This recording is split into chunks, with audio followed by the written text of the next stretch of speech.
ഫിയ. അല്ല സർ, ഞാൻ അഖില. ഞാൻ പെർഫ്യൂം ഫിയ അല്ലേന്നാ ചോദിച്ചത്. എനിക്കിഷ്ടമാണ് ഫിയ പെർഫ്യൂം. തെരുവനായ ശല്യം എന്ന അതീവ ഗുരുതരമായ വിഷയത്തെക്കുറിച്ചുള്ള സുപ്രീം കോടതിയുടെ പുതിയ നിരീക്ഷണങ്ങളുടെയും വിധിന്യായങ്ങളുടെയും പശ്ചാത്തലത്തിൽ ഈ പ്രശ്നത്തിന് ഒരു പ്രായോഗിക പരിഹാരം കണ്ടെത്തേണ്ടത് സർക്കാരിന്റെ അടിയന്തര കടമയായി മാറിയിരിക്കുന്നു. നിലവിലെ സാഹചര്യത്തിൽ ശ്രദ്ധിക്കേണ്ട ചില പ്രധാന വശങ്ങൾ താഴെ നൽകുന്നു. 1. സുപ്രീം കോടതി വിധിയും സർക്കാരിന്റെ ഉത്തരവാദിത്വവും.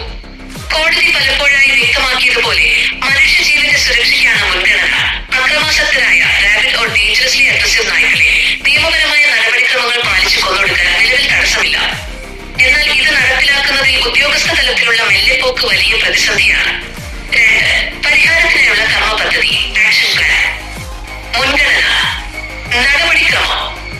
നടപ്പിലാക്കേണ്ടത് അടിയന്തിരം തെരുവുനായ്ക്കൾക്ക് കൂട്ടത്തോടെ വാക്സിനേഷൻ നൽകുക. തദ്ദേശ സ്വയംഭരണ സ്ഥാപനങ്ങൾ LSTD. സ്ഥിര സംവിധാനം. ശാസ്ത്രീയമായ മാലിന്യ നിർമ്മാർജ്ജനം വേസ്റ്റ് മാനേജ്മെന്റ്.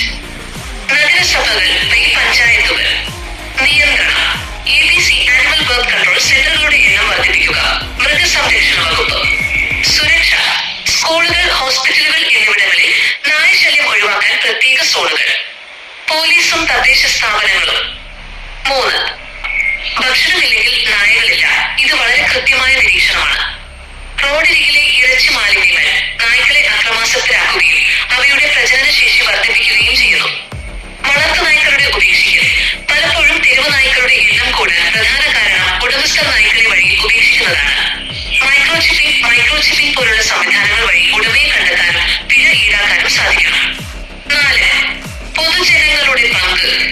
സർക്കാർ സംവിധാനങ്ങൾക്കൊപ്പം തന്നെ ജനങ്ങളും ചില കാര്യങ്ങളിൽ ജാഗ്രത പാലിക്കേണ്ടതുണ്ട്. മാലിന്യങ്ങൾ പൊതുസ്ഥലങ്ങളിൽ നിക്ഷേപിക്കാതിരിക്കുക. തെരുവ് നായ്ക്കൾക്ക് പൊതുവഴിയിൽ ആഹാരം നൽകുന്നത് നിയന്ത്രിക്കുക. നിശ്ചിത സ്ഥലങ്ങളിൽ മാത്രം നൽകുക. കുട്ടികൾക്ക് നായ്ക്കളിൽ നിന്ന് സ്വയം രക്ഷ നേടാനുള്ള അവബോധം നൽകുക. ചുരുക്കത്തിൽ നിയമങ്ങൾ കടലാസിൽ ഒതുങ്ങാതെ തദ്ദേശ സ്വയംഭരണ സ്ഥാപനങ്ങൾക്ക് കൃത്യമായ ഫണ്ടും അധികാരവും നൽകി മദ്യവൽക്കരണവും വാക്സിനേഷനും യുദ്ധകാലാടിസ്ഥാനത്തിൽ പൂർത്തിയാക്കിയാൽ മാത്രമേ ഈ രീതിക്ക് അറുതി വരുത്താൻ സാധിക്കൂ. വഴി നടക്കാനുള്ള സ്വാതന്ത്ര്യം ഒരു പൗരന്റെ മൗലികാവകാശമാണ്. അത് സംരക്ഷിക്കപ്പെടുക തന്നെ